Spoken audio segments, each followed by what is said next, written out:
Ci siamo, ho ufficialmente acquistato la mia auto nuova, è fatta.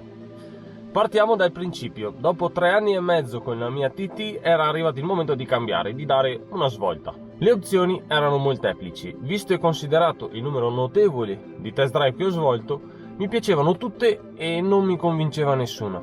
La mia TT mi piaceva davvero tanto, era quasi una 2 posti, aveva una bella linea, era allestita come la volevo, però peccava di potenza e per via della trazione anteriore. Così, partendo proprio dalla trazione, volevo assolutamente evitare un'altra tutta avanti. Se ne andarono dunque quasi subito le opzioni Golf GTI e Mini Cooper S. Sarebbero state delle belle sostitute, delle belle 3 porte cattive e superiori per potenza, con un bel turbo sotto il cofano, ma no, basta trazione anteriore. Il turbo è così bello, così coinvolgente, così necessario per il mio modo di intendere l'auto sportiva. Il turbo doveva esserci. La Civic Type R FK8 mi era piaciuta così tanto, davvero è un'auto della Madonna. Ma era anteriore. Allora le Lance Revolution, trazione integrale in pieno stile rally. Manuali poi, sì, poteva essere un'opzione più che concreta.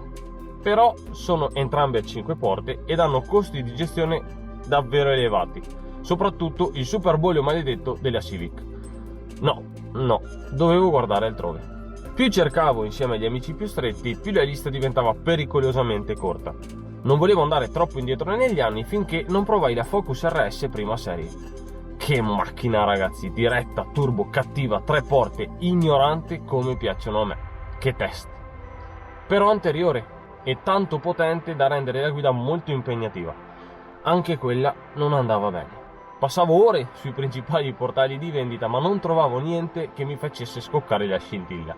Finii a guardare anche le Mustang Fastback, ma anche lì c'erano costi che non valevano la pena.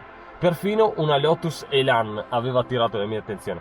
Ero ad un punto morto della mia ricerca. Sportiva, preferibilmente a 2 posti secchi, manuale, trazione posteriore o integrali. La volevo turbo e non troppo vecchia.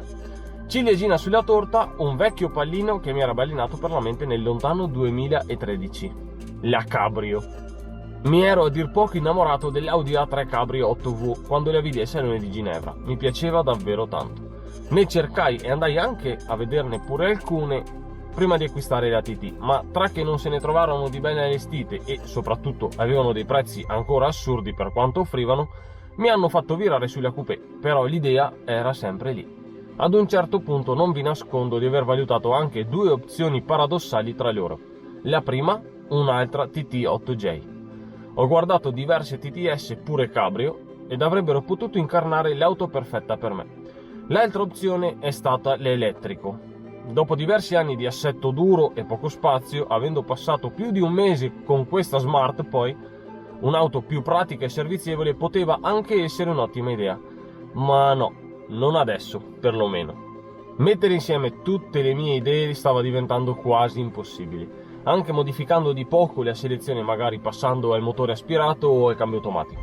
Trovare quella giusta che mi soddisfasse al 100% era ormai un'impresa. Dopo aver quasi individuato la prescelta e averne viste diverse, ero arrivato a quella giusta che ora, in questo momento, è pronta per venire a casa.